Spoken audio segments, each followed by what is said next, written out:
Hi guys, thank you for watching The Royal We. My name is Kevin. Narcissistic abuse is not just about me or anybody else talking to you about what it is and how to deal with it. Narcissistic abuse is an actual evil that we all deal with. The numbers are staggering of how much narcissistic abuse is taking place all over the world. And so we're gonna go and take a phone call right now so you can listen to a situation that somebody is going through right now, and we'll talk about some possible solutions and ways to deal with it. Let's go ahead and go to the phone.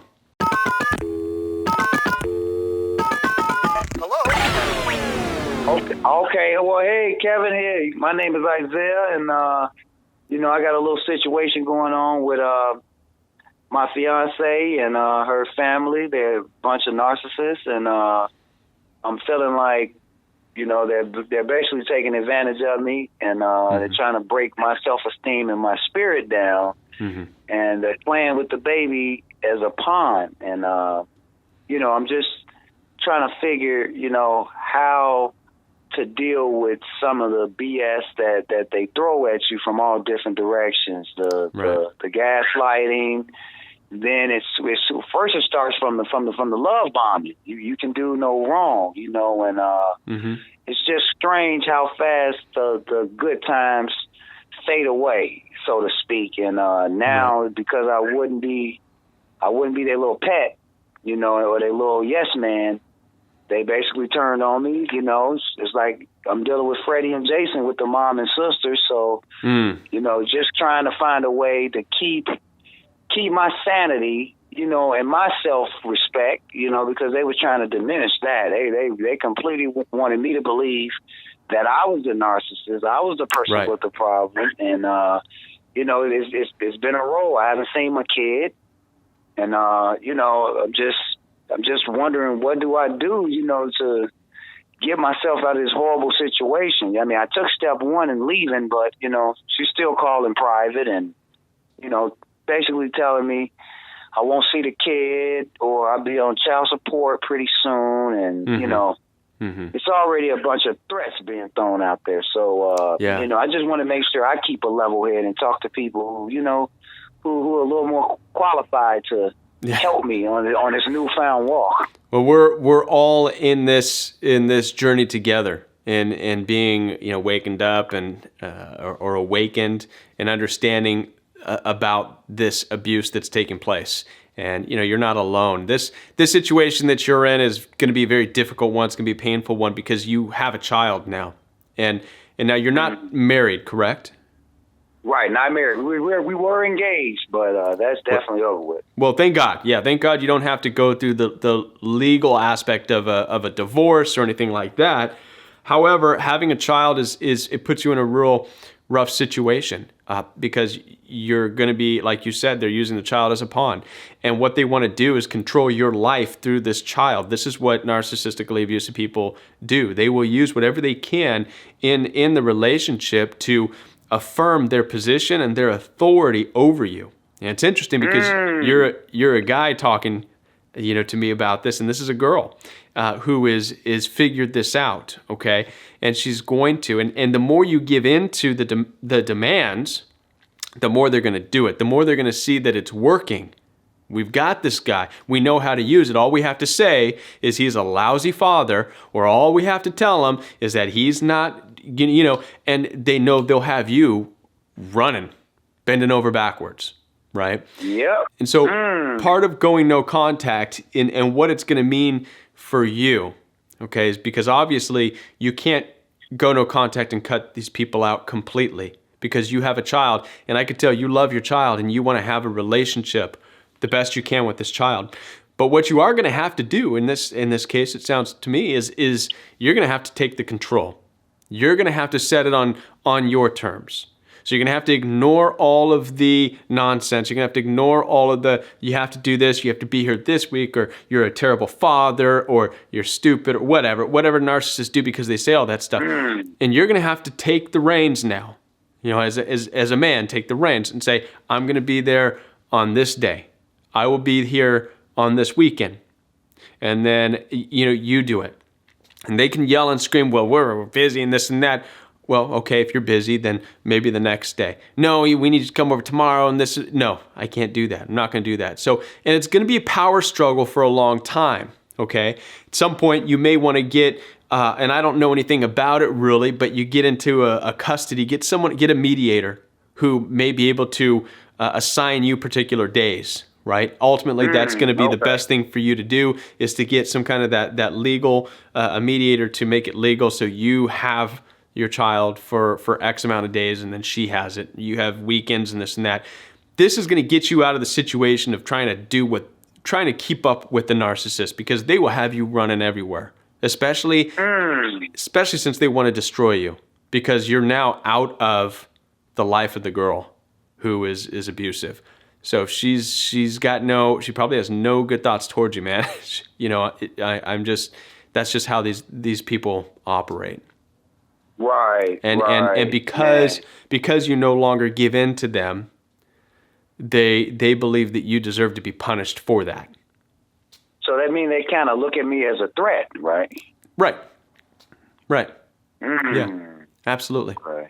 All kinds of stuff, It's hard to get into the mindset of the narcissist. That's, I know we all want to. We want to try and figure out, what are they thinking? Why do they do this? Why do they act this way? And they're all individual, and we're not really qualified to figure them out.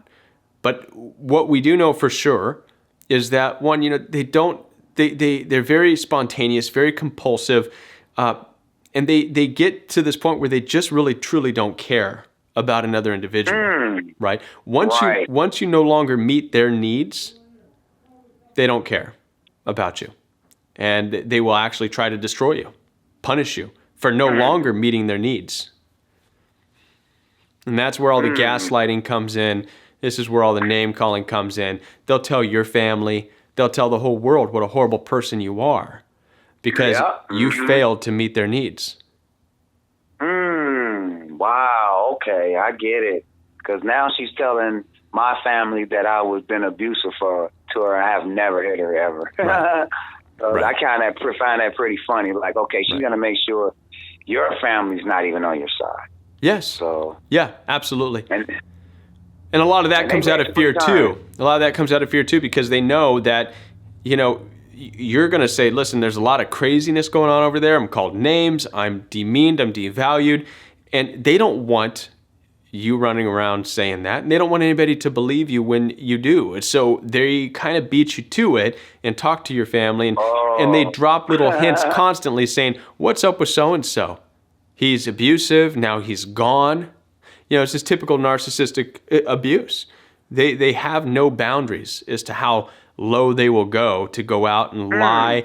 And a huge part of the way they work is their manipulation, is their lies. They're excellent, fantastic liars. And they completely make stuff up, like, just from questioning them, from saying, hey, listen, I don't like the name calling and cussing. Can we not do that? Especially being a father, you don't want your daughter around that stuff. You don't want your child to be around that stuff. And they'll look at that and they will twist it into you being a mean, cruel, abusive, judgmental person. Wow. Thinking you're better than everybody. Right. Yep. And they say that, they definitely say that I think I'm better than people, and I clearly do not. That's a typical one. I received that too, man, from narcissistically abusive people in my life. I could walk into the room and smile, and that's the first thing they say. Well, you just think you're better, and it makes you want to say, listen, did I ever say I was better than you? No. See, here's the deal, man. Here's the deal.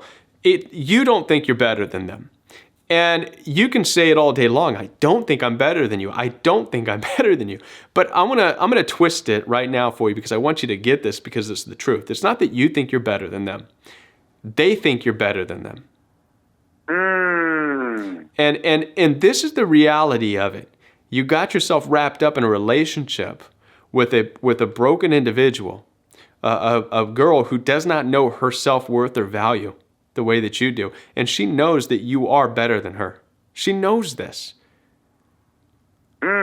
She knows that but what happened is she drug you into her world. And you can call it the seduction, you can call it love bombing. Okay, and this is important for all of us. And I'm glad that I'm talking to you on the phone, because we have to open our eyes to this. This is the reality of the world. It's a broken world. It's a fallen world that we live in. There's a lot of evils, a lot of nasty stuff. We can't be so easily seduced, right? From a sexy little, sweet little thing that gives us attention and looks fine. And, and because we allow ourselves to get dragged into their world. And in their world is ugliness, a lot of self-defiling, a lot of just self-hatred, and they're going to put that on you, right? They call you judgmental, but they're judgmental. They judge the world. They constantly looking at everybody in the world, and they're the type of people that say, man, screw these people and F those types of people and this and that. This is what narcissistically abusive people sound like, right? Yep. And I'm sure you've heard that. I know I've heard that a lot. I used to take it, and I didn't notice it as a red flag. They're when they would say, "Oh, F those people and F people like this," and I didn't pay any attention to it. But it wasn't until it started to become directed at me. I was like, "Whoa!" Right. It's like, That's "Whoa!" Exactly right. Wait a minute. Where did that come from? Am I now a part of that world that you hate? And that's what you think. Am I part of the world that you hate? And yeah, you are. You've become that. And so anyway, so back to where you're at. You're out of the relationship. You're not married. You don't have that to deal with. But you're going to have to deal with the pain. And I know it's painful. And it's going to be even more painful for you because you have a child and you want so badly to work it out. So this is going to open your eyes. It's going to strengthen you, and it's going to help you to develop into the charge-taking individual and the charge-taking man that you're called to be, right? So you're going to start to make the plans to see your child. Do it on your terms. Try your best not to give in, because like I said, it's hard not to go no contact when you have a child you want to see, but do your best not to give in to the constant demands. Right? Right. Do it on my terms. Do it on your terms, right? And even if that means you get the head start and start to get a mediator involved or somebody who can help situate it so that you have a certain amount of time with the child. It's going to be difficult because the child's still a baby right now, so I'm sure a lot of the time is going to be spent with the mother because of the feeding and all this and that. But in time, this stuff can work out. But the best thing for you right now is to keep your distance except for to see your child. Don't get dragged into the fighting. Don't get dragged into the name calling. Go around just to see your child, and try not to engage with them. Okay, so I'm just going no contact other than to see my child, and just kind of stay out the way and just build my life up. Yeah, and I imagine you're going to hear a lot of hurtful things. Yes, definitely. Yes. You're going to hear a lot of words thrown at you. And the best thing you could do is to not engage back. Don't be defensive. A lot of times we find with narcissistically abusive people, it's best not to even become defensive. Understand that you're there to see your daughter, and just give your daughter the love. And you may have to take some ridicule in the meantime. But know and understand that you're going to rise above it. You're going to rise above it. You're not going to let that destroy your world, right? You're going to get out there. You're going to build yourself. You're going to get your strength back. You're going to end up outside of this thing fully aware, a lot stronger, and you're going to know the signs in the future. Yeah. Okay, man. Hey, man, thank you, man, for this information, because it's truly needed, and man, you're helping a lot of people, man. Thank you. Appreciate that. Time will change. Hopefully I'll be able to give you a future update call and be like, hey, I'm in a way better place now. Please do. Yeah, I'd appreciate that. And I definitely will, man. You take care, Kevin, man. All right, you too. And hey, so it's cold out here and things get a little fogged up. I really hope that you liked the video that I shared, and guys, if you do, I would really appreciate if you would subscribe to my channel so you can stay up to date with all the latest material that I'm going to put out. Also, take advantage of the fact that I leave my telephone number right there for you to contact me. Now, I am working on a course, and in time the course will be available, and I hope to become more of a life coach and be able to help you through and walk you through the process of healing even more than I am right now. But until that time comes, take advantage of the fact the phone number is there. I do my best to answer each and every one of your phone calls, and I appreciate your comments. I appreciate all of your tips that would help me to better help you. Thank you guys so much for being a part of the Royal We and for sharing this journey with me.